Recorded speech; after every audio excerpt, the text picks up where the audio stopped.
Write that down for me, Saito.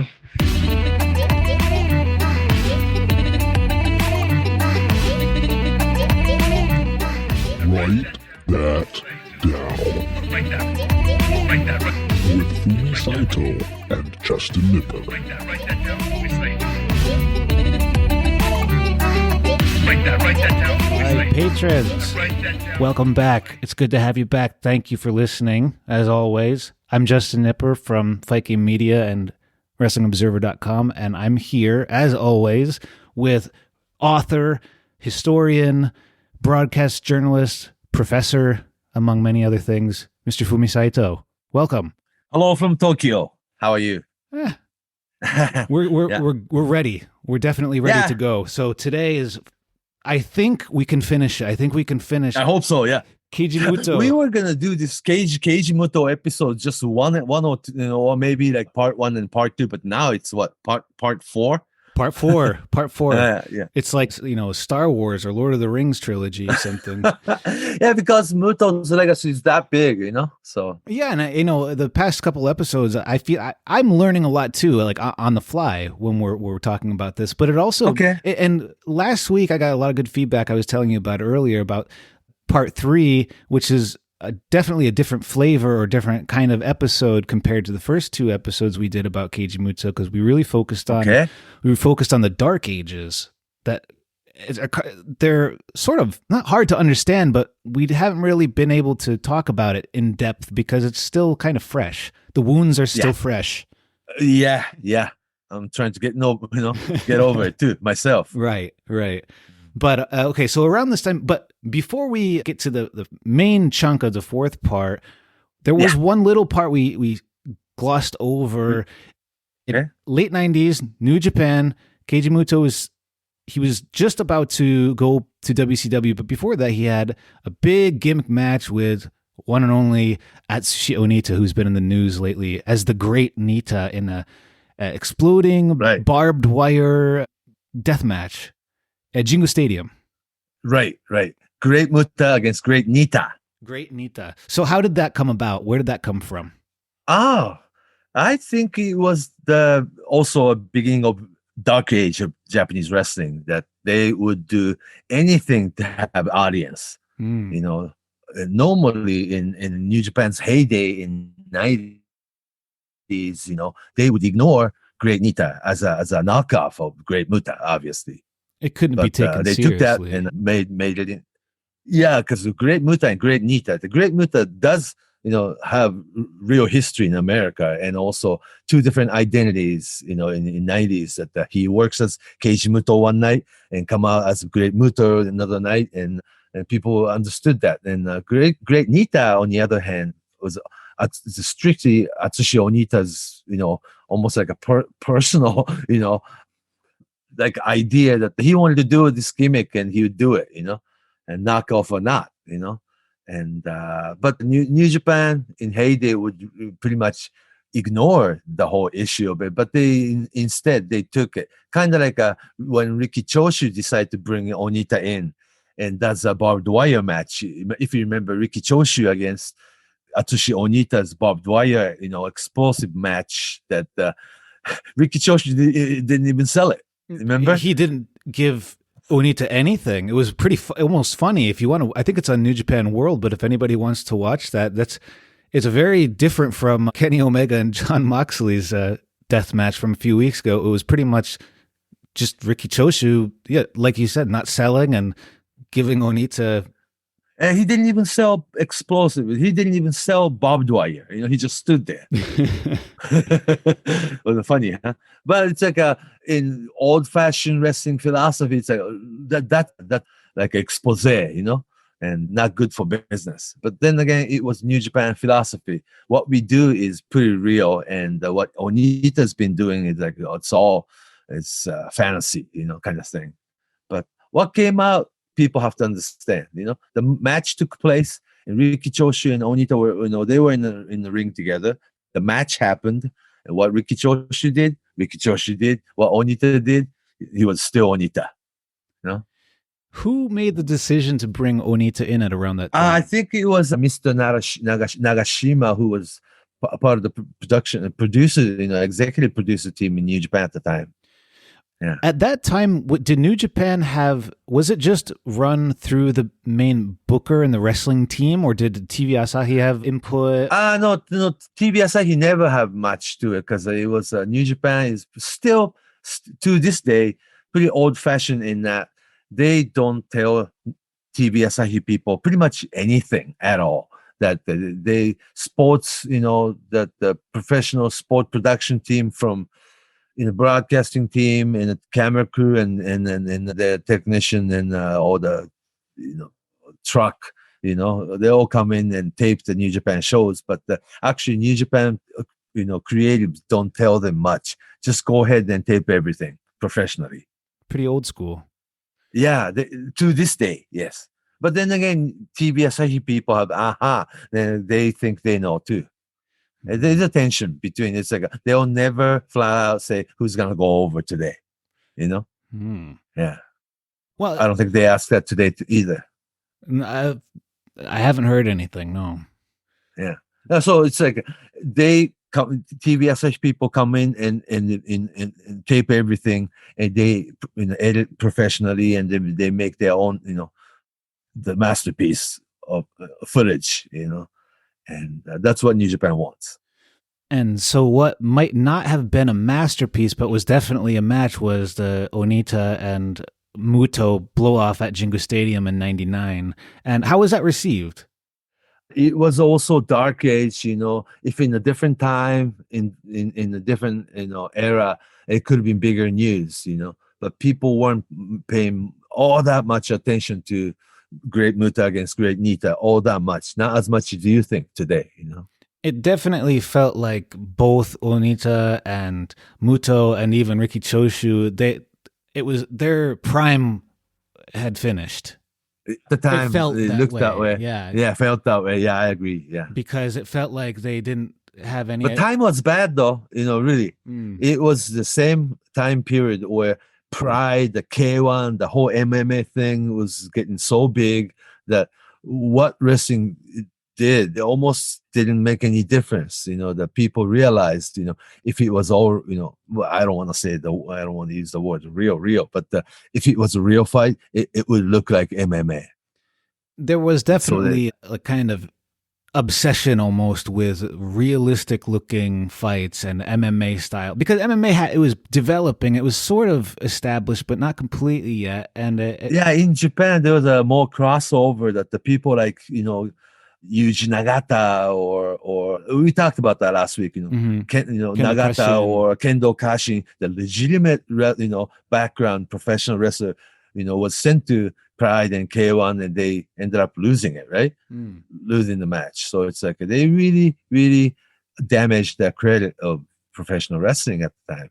And this arguably, this Muto and Onita match was maybe a prototype, or not prototype, but just the early stages of this period, seemed like. Yeah. And then also, what would Great Muta against Great Nita represent? Like, well, that's like a character against character. Oh, that's professional wrestling. And they use weapons, and then they blow mist, and they do all kinds of crazy gimmicks that the real fight wouldn't contain. How's that?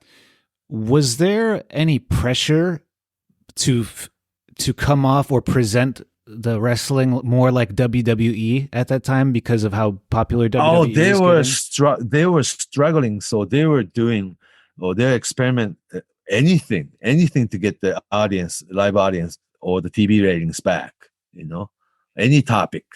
Yes. There's kind of desperation because between Pride and K1. It looks that way. Yeah, it looks that way. Because general audience was moving towards more and more towards MMA, Pride, the K1, the real fight, the kickboxing, heavyweight kickboxing and all that. That the New Year's Eve every year, remember? Big shows. They had this. Oh, God. K1, Pride. Inoki Bombaye. Yeah. All night long. Big ratings, too. Massive. Yeah, I think so. It was trendy. It was almost like, I think a lot of people that never liked wrestling or never liked fighting, or the combat sports in general. Yeah, it was kind of like a social trend in the time, too.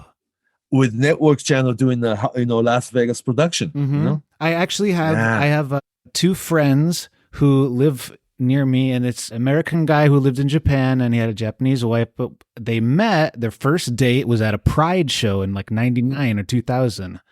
Yeah, Because it kind of had that appeal. trendy. Yeah, because Yeah. it was very flashy. It was like you said, like a Vegas show, like boxing, or it was even more over the top. It was like that.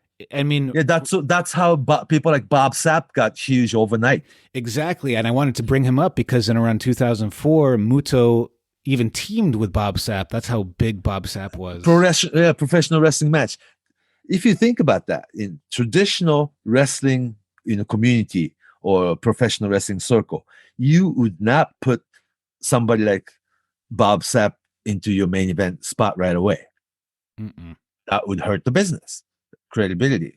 Big gamble. I mean, if there was a credibility to start with, but they were willing to produce somebody like Bob Sapp as a huge superstar, like an almost overnight sensation, and he was big star for say 5-year period. Yeah, actually, or even WWE Vince McMahon himself wanted Bob Sapp at one point. Yeah, I think at one point he was scheduled to have a fight with Mike Tyson for K1. That was on the table. Something like that. Right. But it's funny because I got a picture today. There's an ad someone sent me that's in Tokyo, and it's with Bob Sapp. Actually, he's promoting something, a made in Japan CBD oil. I can send you the picture later, and when we upload it on Patreon. What's CBD oil? See, it's a TH, like a CBD. Well, I don't know the acronym for, but CBD oil is that. Wow, I didn't know I'd have to explain CBD on the show. It's just Okay. a chemical compound that's found in marijuana, and if you extract it and use the oil, it can be used as like oil. Aesthetic. It could be for joint pain. It could be for people who have anxiety or issues with seizures or epilepsy. But I don't know exactly what this is. But it's not exactly medicine. Not exactly medicine. It's more maybe recreational. I don't know. I'll send you the ad later. But it said Okay. it's him, and it says plus weed, and there's CBD. Okay, I'll send this later. All right. So that's what he's up something to. like that. But it tells you that he's still marketable, right?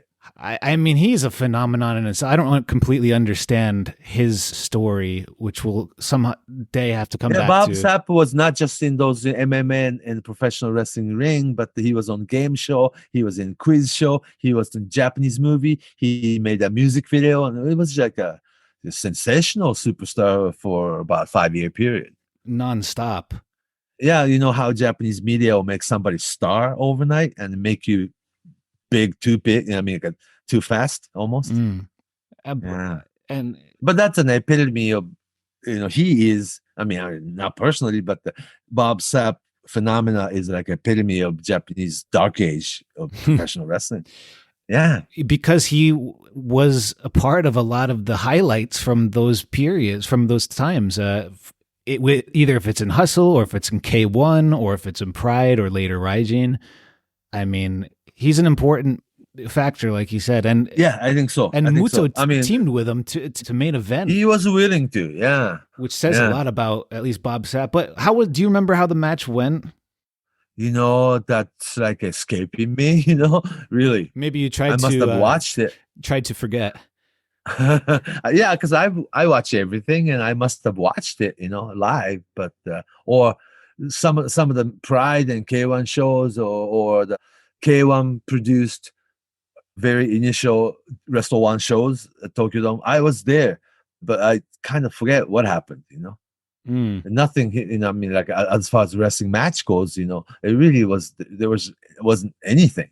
It's more about the experience. It seemed like. Yeah, or what happened in this Hustle period, Great Muta and the Nobuhiko Takada in this Hitler costume, and just something you gotta forget, Well, there were better things that Muto was involved with in the year too. I think 2004, 2005 was also the first time he was in the ring. The reason Muto was always involved in this, it was not Muto who needed them. It was them who wanted to use Muto.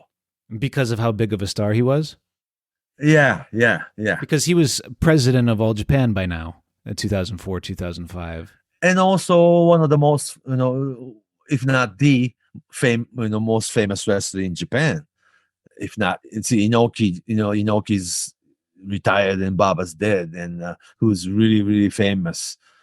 Keiji Muto is famous wrestler. I mean, ask anybody from, on the street corner or a regular TV viewer, who do you know? Professional wrestler. Keiji Muto is a famous one, really. And they'll say him now these days before Riki Dozan or somebody like that for sure. Yeah, and then also Riki Dozan is in black and white television era where every single household watched television religiously. Mm-hmm. Different family structure. Yeah, and then the center of the living room was television then, right? Mm-hmm. Mm-hmm. Yeah. So that meant something really special to those generations.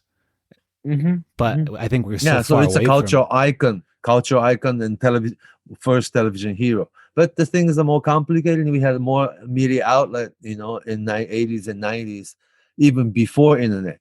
Then the internet, time era starts, and we have to sort through this, outside wrestling, this, technology and what, the things that changed our everyday life. Mm-hmm. And that's kind of what, I guess we can say that's why part of this was a dark age, because we had the quality of what was going on in Japan. Plus, there was no YouTube yet. Streaming was not readily available. Not quite, yeah. Internet was there, but not moving image. It wasn't convenient to you. Couldn't just watch. I can watch New Japan World live. I can see these guys live like anytime now.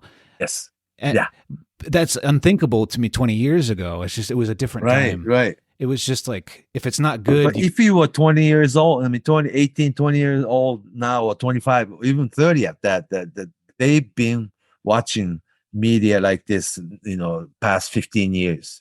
Some of these wrestling fans were born in 2000, 2002. And they had their cell phone and internet as a little kid. So what they know and what we know is a two different world, right? They only know the bald Muto. Right. So Ed, okay, so around this time too, he didn't officially go back to New Japan, but he did win the IWGP Heavyweight title around 2008. Because technically, during year 2000, he was still under contract with New Japan, and New Japan was sending Muto to dying day of All Japan. They're in All Japan, the Misawa's whole group, which became pro wrestling. The 20 guys with referee and ring crew, the production, the office worker, all left. But the Mrs. Baba, did not give up and wanted to continue. And, with All Japan, they needed talent. And they resigned Tenryu, and Kawada was still there. They needed somebody like Keiji Muto. And also, you and I talked about that last week, that the executive, namely Mr. Nagashima, but the executive of New Japan had planned of buying All Japan from Mrs. Baba at the time. Mm-hmm. So it was their choice, choosing to send Muto and have him work for a whole year. They can't help but have to sell it, right? But New Japan didn't buy it. Muto himself bought it, And I think because we were talking about it so much earlier about the popularity of MMA, Pride, and K1, when Keiji Muto left and associated with All Japan, it really truly was the opposite stylistically of what was going on. So it was a choice made by Mrs. Baba and Keiji Muto to go in a, I guess, orthodox or traditional traditional pro wrestling style. Yes. No yes. MMA. And that's no mistake about it. That's exactly the only thing what Muto does. Muto is, how popular, Muto is, he would not go into MMA matches. No. He never compromised his style or what he was bringing. Yeah, to maybe the table. he would have been good. Athletic wise, and he would have been really good MMA fighter, maybe. But then it never happened. And also for Muto's philosophy, what's the point? And we talked about it before, but in 1995, he fought against that style with pro wrestling. He beat Takada with Dragon Screw traditional figure four leg lock. It was so, I mean, I've never heard people talk about a spot or a move like that so much that moved them and like defined who Muto is even today. I mean, it was a representation of, hey, I'm not going that way. I'm going to do this. I'm staying in this style. I'm doing my style and I can beat you with it.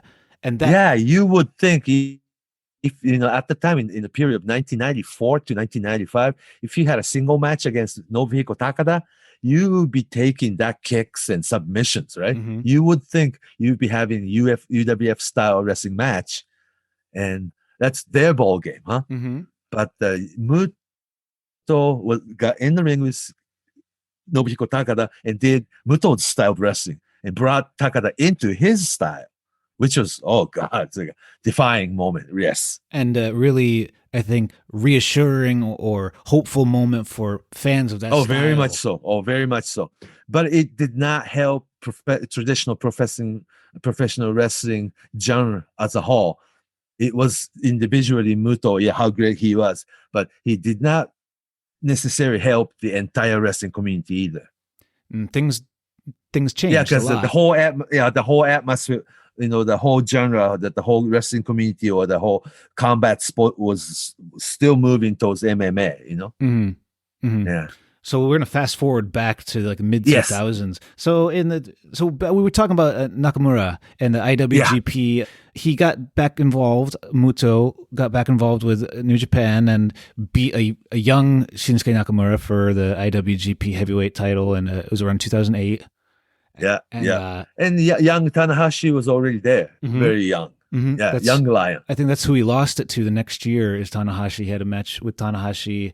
Mm-hmm. They had matches in All Japan and in New Japan, and I think this was around the time where they sent Tanahashi to All Japan For the Champion Carnival. Yeah, where if anybody's interested, this is the very rare time we saw Tanahashi as heel, and shorter hair, and it seemed like he really enjoyed himself as a heel.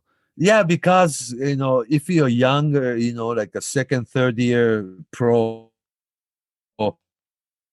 as a professional wrestler, you would think about, you know, second, third year rookie, you know, having a single match against Ric Flair or Hulk Hogan in the big stage all of a sudden. You know, it was like that. I think that was part of the beginning of the high points of his career started around this time. And I think, yeah, well, the dark period or not, I believe, you know, Nakamura and Tanahashi would be big star one way or another, but he really, you know, he started in the not so, you know, like a fortunate time, you know what I mean? But he was so talented that he became a next generation star. Yes. I think of many of the modern wrestlers today. I think Tanahashi is a great comparison to Keiji Muto. If there's a modern version. Yes. Style is not necessarily similar, but the way he present himself, he carry himself as a star, and yeah. No MMA.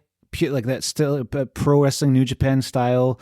Yeah, pretty tall, more or less. Yeah, actually not as tall as Muto, but Muto is quite tall. Yeah. But the Tanahashi or Shinsuke Nakamura, for that matter, he would not do like MMA-ish looking thing. Like, he's a pro wrestler. You know, you wouldn't do the karate kick. You would do the drop kick instead. You know, Nakamura does the kick, but that's more presented as a king of strong style, martial artist, still in like a pro wrestling category though, you know. But it's kind of like the ongoing story or theme between what's style versus style that I think we see still lightly. It's not outwardly in our faces, but I think that's always an underlying theme in a lot of big matches. Yeah, because professional wrestling never gave up the idea of make believe, you know.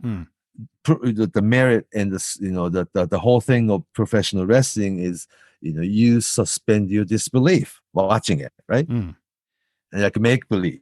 I mean, basically, still, I mean, knowing it's all work, knowing it's sports entertainment, but when you are actually sitting in the seat and watching it, you don't think about that. When you see a good match, you enjoy a good wrestling match, you know. And it seemed like, does that make sense? Oh, I think so. And I think it's because Muto always seemed like at the end of the day, he wanted to make sure that the crowd was entertained. and not just a sport, but he wanted to give a show. And I think when you approach the job like that, he's constantly in a giving kind of. And Muto has this unique talent that he would put together his own match that goes beyond your imagination. You know, like wrestling fans have veterans, right? 10-year veteran watching it, 20-year veteran of watching, being wrestling fan, 30-year veteran of being wrestling fan. They have all the knowledge, but Muto is one of the very few wrestlers who can still go beyond their imagination. For instance, the figure 4 leg lock was too. In a simple way too, in a kind of clever or logical way. Yeah, think about his new finished up. He brought back 2000 on Shining Wizard, running into a guy with just knee. Simple, right? Mm. But when he does it with his pose and the whole introduction, and he's going into Shining Wizard pose and give it and execution, that's his. People believe he just beat the guy.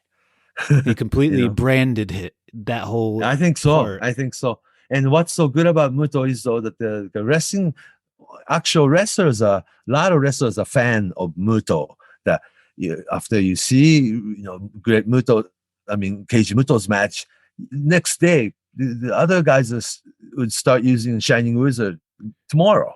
He's very copied. He's one of the most copied wrestlers, I think. And like he said last week, he's the original. Even The Rock borrowed from Muto. Yeah, the driving elbow thing, and they made it into people's elbow. Yeah. It was new to a lot of people, huh? I think so. I never heard that, but when I thought about it for a second, it made complete sense. It's just it really did come. I'll say that one more time, that it really did come from The Rock. The Rock and Funaki, the show Funaki, was talking backstage at the SmackDown one night. Hey, and Rock is a friendly guy, right? And it's like, do you think I could tour Japan? It's like, of course, you could tour any company, New Japan, All Japan, and be top gaijin, right? But Rock, Dwayne Johnson came, he wasn't active during the period that there was no connection no partnership between WWE and Japanese wrestling. And, Rock himself wondered that what would it be, would it be like to tour, Japan as a wrestler and just work against Japanese wrestler, every night for 1 month period with people who doesn't share the language.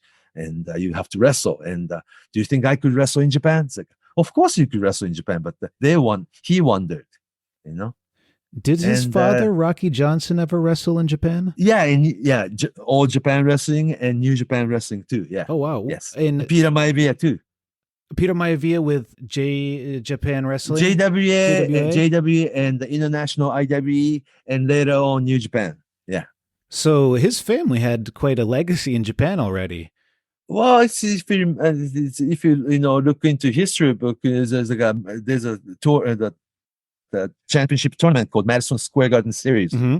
It's a New Japan's spring tournament before IWGP tournament. There was a single match between Peter Maivia against Riki Choshu. Wow! Can you imagine?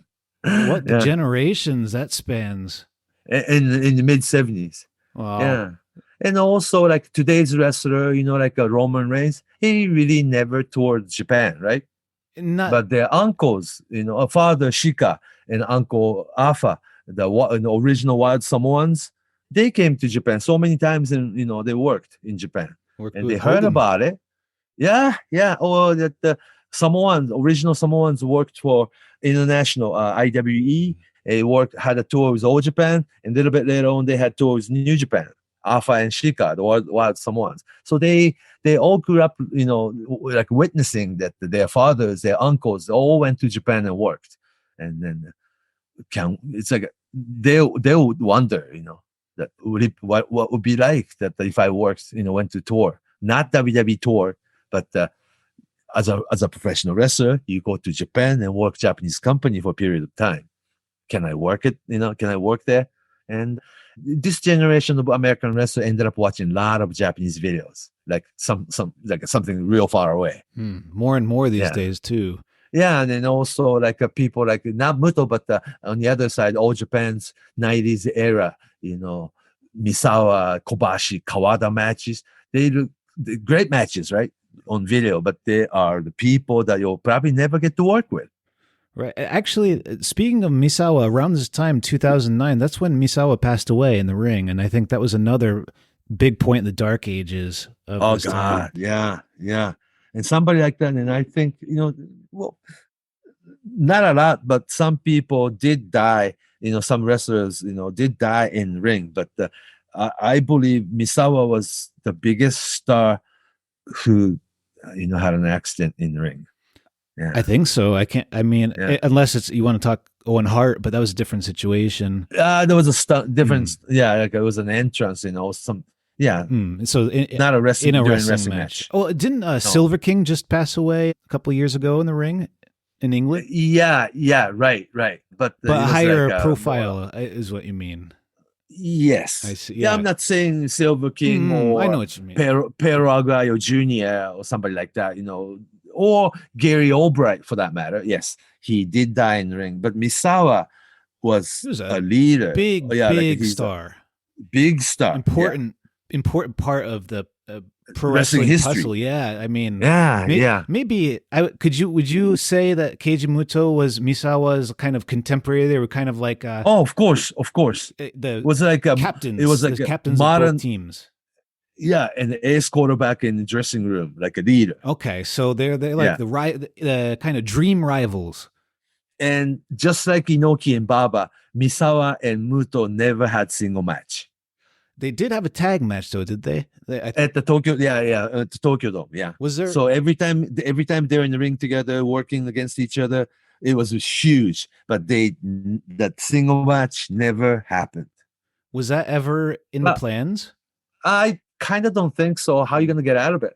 Yeah, but the early 90s, when I spoke with Keiji Muto in person, he had no trouble putting him over.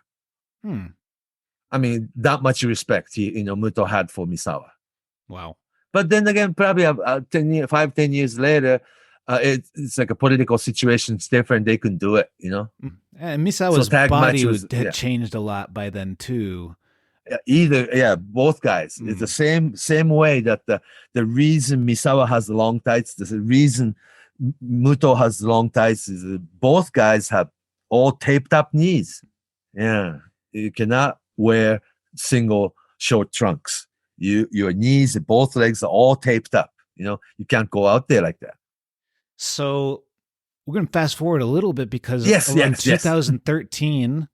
Yeah. This was pretty much the last point for Muto. Okay, go ahead. Oh, no, I was just going to say going to 2013 was when Keiji Muto ended up deciding to leave All Japan after almost 10 years or so of being the... Right. Because believe it or not, he really, had to spend his own money to maintain that version of All Japan. And new sponsor, money guy came in and Muto had a falling out, disagreement, all those things. And he said, F it. And he just wanted to just leave. But just like the other times that Muto could not leave all by himself, that when Muto decided to leave All Japan again, that you would have 10 other wrestlers who wants to do so with him. And he left along with Satoshi Kojima once again. Yeah, and Kazuhashi or the then current All Japan roster. Yes. Mm-hmm. And from there, that's where we got this next part of Wrestle 1. Keiji Muto's Wrestle 1. Second version of Wrestle 1. Yes. W1. Yeah. Not the K1 version. Not K1 version of the Wrestle 1 in the Millennium time period, but this time, they could have named it differently, but the Muto said, Wrestle 1, W1, Right. Yeah. And this became more of just like his promotion, his connections. If there was any shortcoming at all about Keiji Muto's legacy, that the thing is though, he should have never, run a wrestling office. He is like your Ric Flair, Hulk Hogan, Bret Hart, Shawn Michaels type, that he is a superstar in the ring. he should have never run the company. You know what I'm saying? Mm. He's a He talent. could be the highest paid talent, and that's what he should be. But during this 10-year All Japan Muto version of All Japan company, he really spent up his own cash to maintain the company for everybody. You know? Yeah. And it was in a time where it wasn't the best time in Time period for to wrestling. invest and in a also, wrestling company. Yeah. and all Muto's version of All Japan did not have network television's budget. Right. See, Baba was Baba was Nippon TV, Channel 4's huge budget. Antonio Inoki into Riki Choshu era, the TV Asahi's weekly budget. They had production money. They had enough budget to run the company annually. But Muto did not really have TV money to do the All Japan. But he went ahead and did it, you know? Is that why he wanted to team up with TNA for a short time? Yeah. And also he made, while he was with All Japan, he made appearance with people like Hustle, Yeah. The dreaded Hustle. Yeah. He, remember, Always Great Muta was part of Hustle's big show, but it was nothing to do with his All Japan operation. He took the booking, individually. So at this point, he was kind of, Keiji Muto was not the 90s Keiji Muto. That was the competitor Keiji Muto. We weren't seeing that as much as the star, the superstar making only superstar appearances generally. Yeah. And Wrestle 1 lasted only a couple years from around 2013, and last year it folded, but Muto left the company before it folded. Again, and also during the second version of Wrestle 1, Muto never had a full-time schedule. Very limited appearance. And also Kaz Hayashi was running the company instead. Yeah, and I believe Muto had a major double knee surgery in the past couple of years. Right. So he was just out. It's more important for us, for himself, that how can he maintain and be, stay being an active wrestler. Now he's still active, not retired, not semi-retired. He would take, limited, booking, and I don't think he's going to make every show with Pro Wrestling Noah this time, but he's under contract with Pro Wrestling Noah now. It's kind of like Brock Lesnar. I don't think he's gonna have full-time schedule ever. No, we'll see him in the main events and title defenses, like a Brock Lesnar character, and in the big shows. Yeah, just like this weekend, just with Kaito Kiyomiya in Fukuoka. Yeah, Fukuoka. Because Muto's on the card, Fukuoka Kokusai Center becomes their big event. Yeah. Is he beloved in Fukuoka? Well, I believe so. And also Pro Wrestling Noah drew that many people in the last 10 years or so, without Muto. Muto makes the difference. He really does. He's still a draw. He's still important to people. I think so. And also he's gonna work like today's Muto, he's not gonna look like he's 90s, Keiji Muto or 2000s Muto for that matter, but he works very smart. He can still, have longer match, like a 25-minute match, very storytelling match. He's not going there to have Kiyomiya style running match, 100 miles an hour match, but he will make his opponent work Muto style. Very much felt. Oh yeah, it felt like that very much so over the weekend. I just watched it, and so he's more Ric Flair now than he was 10 years ago. Yeah, and he's back on the semi-active situation. He's back on the semi-active roster. Yeah, and then evidently that the more American fans are talking about Pro Wrestling Noah, that these people didn't, watch or follow or give a rat's ass about. Pro Wrestling Noah last 5-10 years. All of a sudden, they're talking about Pro Wrestling Noah this and Pro Wrestling Noah that. It's all because of Muto, right? He's been that kind of guy. He always has been. He seems to be the most familiar Japanese wrestler to the outside American audience or worldwide audience. And also, I believe this is very special because this is going to be his final run. Yeah, I'm assuming so. He's almost 60 and 58. Yeah, right. And I don't know if you saw at the show before, maybe a week or so ago, but the image that was going around was that he missed his handspring elbow. Did he? Oh, probably did. Yeah. It was pretty bad. It was kind of Oh, man, worrisome. but then after that, probably he, looks back and he'll probably stop doing it. Well, you know what? As I said, I watched the match with Kiyomiya recently, and it was actually a great match. And like you said, it felt very much like a Keiji Muto paced match, and it didn't take away from Kiyomiya. Kiyomiya looked good. I mean, Kiyomiya is very short compared to Keiji Muto. It's hard to take it seriously because Muto is a lot bigger. But they worked a smart match, and they worked around that. And that was this weekend. And then if you work, wrestling holds, There's a lot of that. work body parts, and then do a few things and go back to your legs and knees and, sit tight and do the wrestling, that will become Muto kind of match. And also Kiyomiya, everybody knows Kiyomiya now, even the non-pro wrestling Noah fans, New Japan Gore, that the other, even the WWE fans in Japan, they all know Kiyomiya, because of the title match. And now you'll see what I mean when you see next title defense.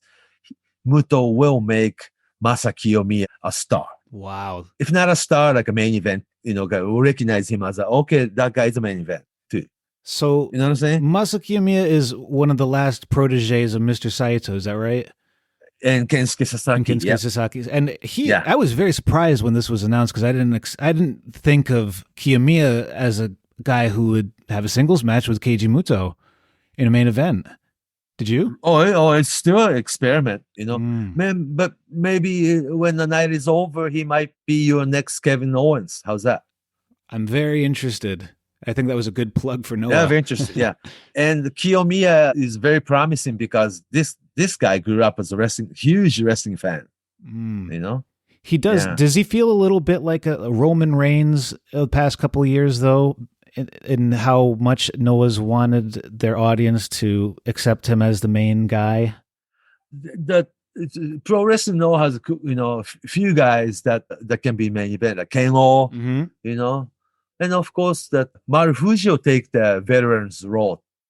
Oh, I see. Too, having single match against Marufuji, you'll become star.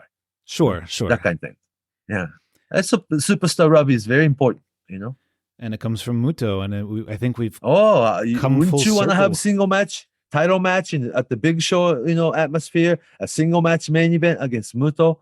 That's your very, special day. Yeah. I was very interested at first when he had his match with Go Shiozaki because I didn't know how far Muto could still go in the ring and how I didn't know how his knees felt, and I hadn't watched him wrestle in a really serious match. I've seen him wrestle in those 6-man tag matches, but and he wouldn't do much. Yeah, because he didn't have to. People were, were pretty wild for him anyway. I mean, that's one of the smart things about how he works. I know that. Yeah. 6-man situation. And he tag in, and first thing he would do the cartwheel, elbow thing, and a couple more things, and he tags out. Mm-hmm. Gives and second time he comes in, he does a short drop kick to people's knee and tags out. Mm-hmm. Yeah. So, but I mean, more or less, it's the same. It's the same guy. It's a different version of Muto, but it's 58-year-old Muto. I believe it's very important for Noah to have Muto as champion for a while. How did he make his way into Noah? I guess he was asked. Yeah, he does. Yeah, he wouldn't go back to other companies, All Japan or New Japan. And a third major company is always Pro Wrestling Noah, and the Pro Wrestling Noah has their own crew, a group of people, and Pro Wrestling Noah is still believable logo, I think. Mm-hmm. And there's a lot of momentum going forward. The new cyber agent ownership. Yeah, that too. Yeah, a lot of new bigger budget money. than other companies. Yes, the production looks amazing. Yeah, and also they could afford Muto's contract. That's right too. Yeah. And but I don't necessarily believe Muto will work, under the cyber, agent company that the Muto will be making appearance with DDT big shows. I kind of don't think so. Although I feel like I don't know this, but I feel like he might. Yeah, I feel like Muto, if he wants to do something for another company. I mean, I think he's one of those Minoru Suzuki type wrestlers where it's always going to be okay if he makes a special appearance, like a Jushin Liger, where show up. Yeah, because that makes their show be special. And we should mention that he made an appearance. Keiji Muto made an appearance at Madison Square Garden a couple of years ago at the. With New Japan's American show, yes. But he kind of appeared independently, just on his own for the. And also wasn't even announced. It was not a dark match. Well, let's call it dark match for them. Yeah, opener. It was a dark match opening battle royal. They didn't even tell who's in it. And then the music starts. That was Liger. The music hit. That was Great Muta. Oh my gosh, kind of thing. Oh, right? People really, really lost their minds. They did not. Yeah, because it was like a bonus track. Oh my gosh, I never expected that night.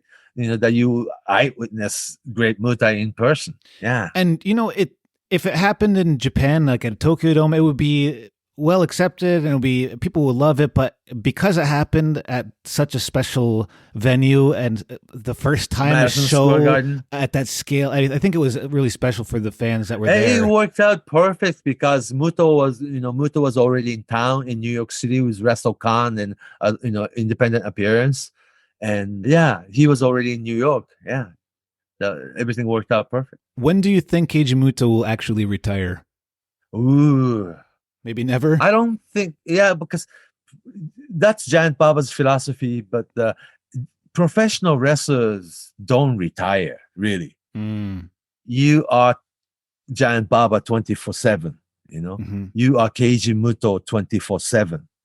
And maybe he does have, he will probably have a retirement, but maybe after a couple of 3 years after retirement, he might have another special match, if he can move. He seems to always be aware of the time period, what's going on in the world, and very smart, huh? He's always reacting to that, almost like a lion, just a jungle, like he can smell it, adapting to the environment. Yeah, he can sense it. This is a great timing to do so, and then he can sense that, huh? I felt that way about Terry Funk too.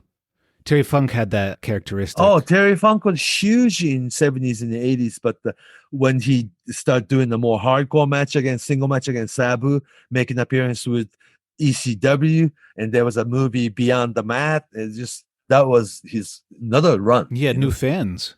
Yeah, I think so. So then if you're a serious enough wrestling fan, you go back all the footage and start watching his old matches and kind of learn something. He was a very different, from what we saw in ECW, is a different Terry Funk than what we saw, with the tag team matches in Old Japan against Sheik and the Funk's era. Yeah. And Terry Funk even had NWA Heavyweight Champion, run too. Yeah. He's another one we'll have to focus on in the future. Oh, Terry Funk. Oh, I can talk about Terry Funk all night long. Yeah. But first, we promised it a month ago, but we didn't end up getting to it. But now, since I think we're pretty much finished with the Keiji Muto profile, I think next time we're going to get together and we're going to talk about Stan Hansen. Oh, okay. And because Stan Hansen, to this day, he is biggest American superstar in Japan. Yeah, and no one is like him. And he's almost more of he's a Japanese star. He's an American wrestler, but a Japanese star. Oh, yeah, Japanese star, yeah. And I believe, besides Terry Funk, he is the most famous American guy with cowboy hat. I think he was to a lot of people, he was a real life John Wayne. John Wayne, yeah. He was a real cowboy. So. And also so vicious in the ring.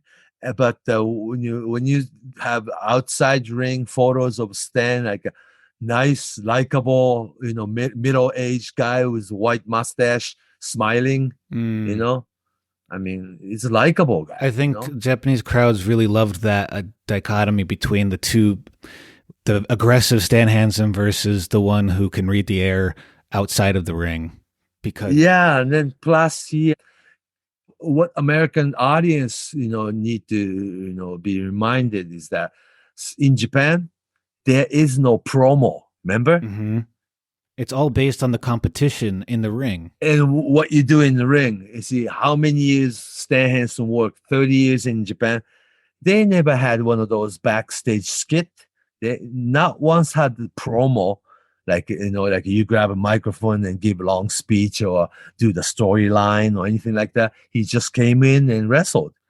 And I think what people need to realize before we go into this is that, okay, when people generally talk about Japanese style pro wrestling, they think about fast, hard hitting, nonstop, really athletic style, really physical style of pro wrestling in general. That's right.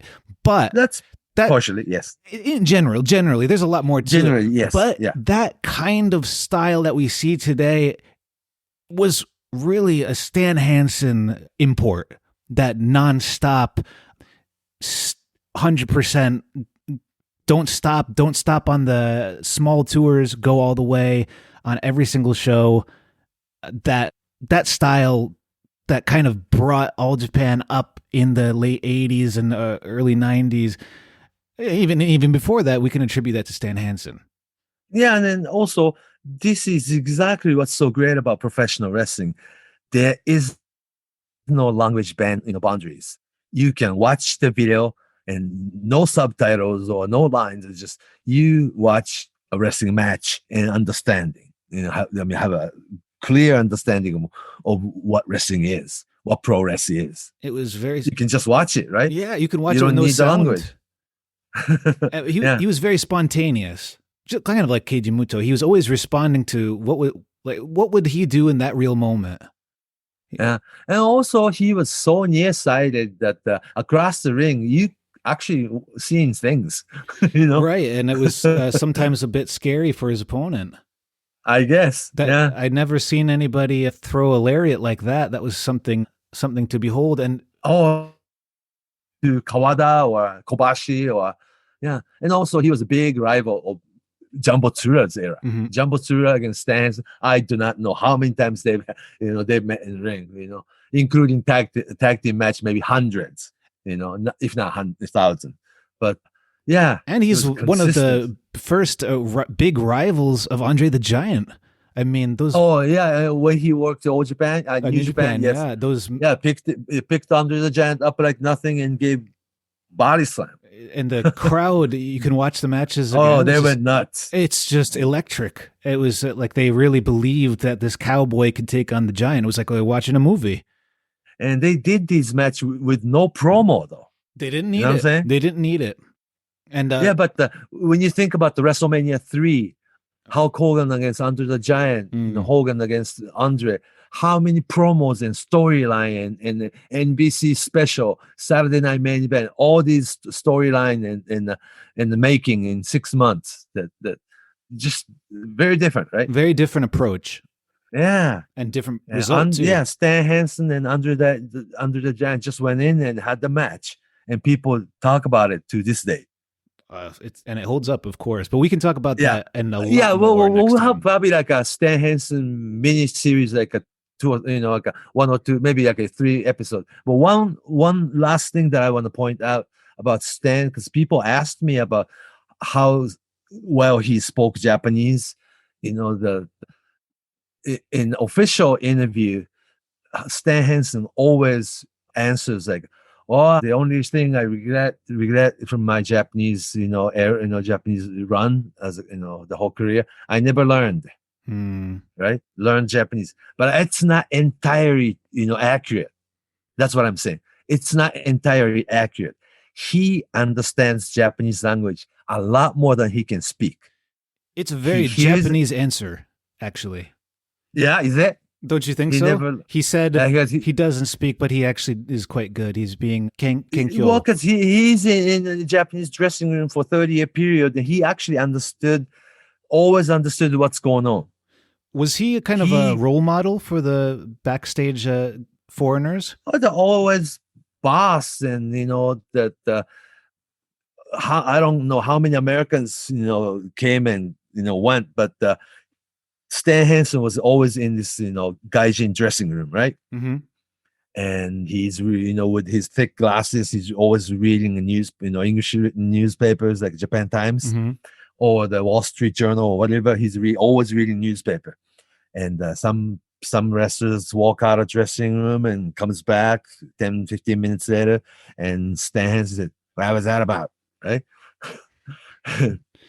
he has to know what's going on. But among Japanese people and Japanese language, I believe Stan Hansen understood a whole lot more than he let out. But he is a king of or last guy, very last talent of this typical kayfabe era, that he wouldn't let people know how much he understood. And I believe he really understood Japanese language a lot more than he lets out. So, and also, when he says he never learned, means that he didn't really learn the proper grammar of Japanese language. He picked it up.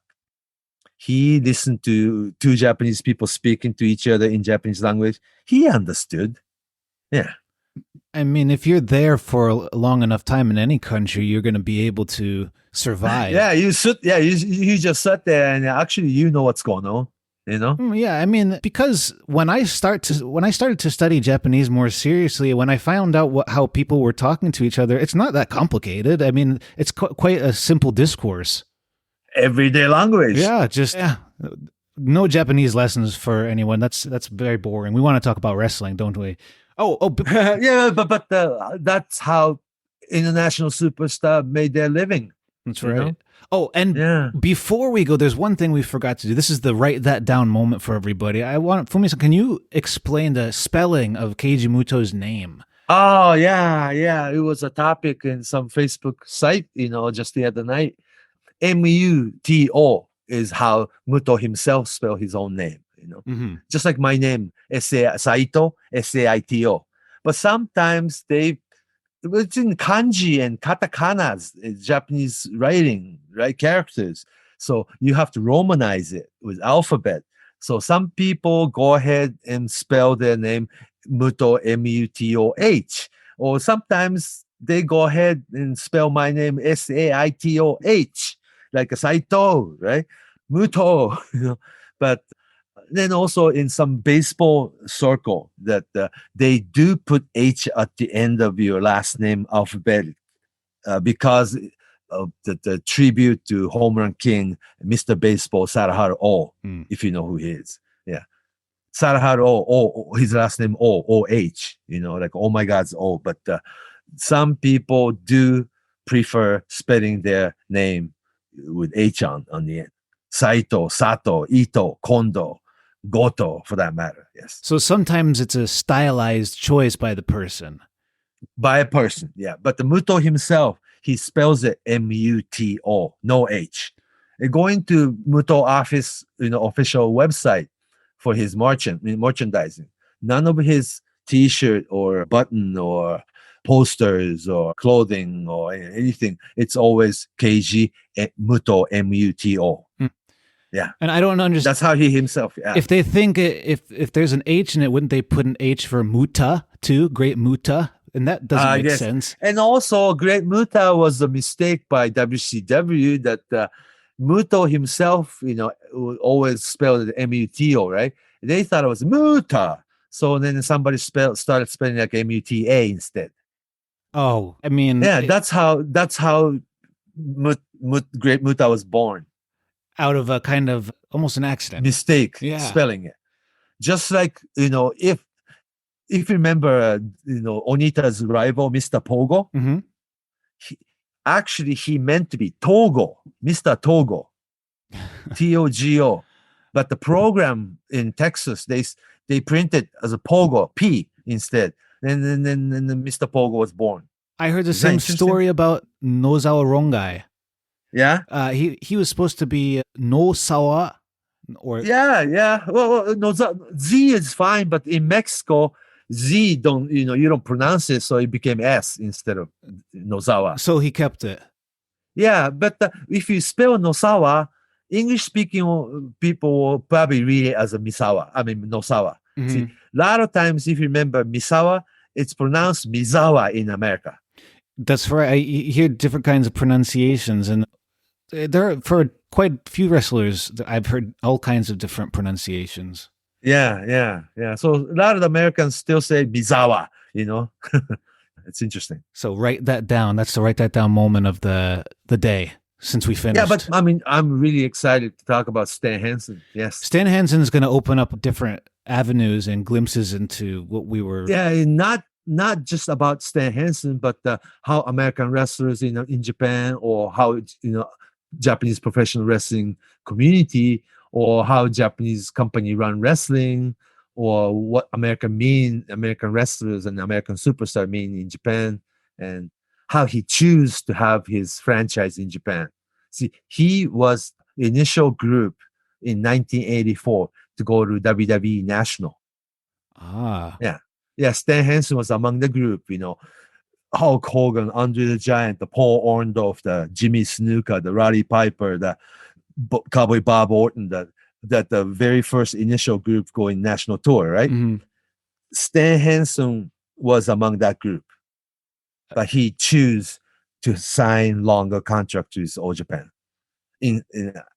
Actually, All Japan never had written contract with Stan Hansen all these years. That it was handshake, believe it or not, handshake between Stan Hansen and Giant Baba.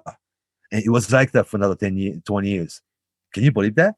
For 20 years. And then even after Baba had passed away, he came back and met with Muto and worked for Muto.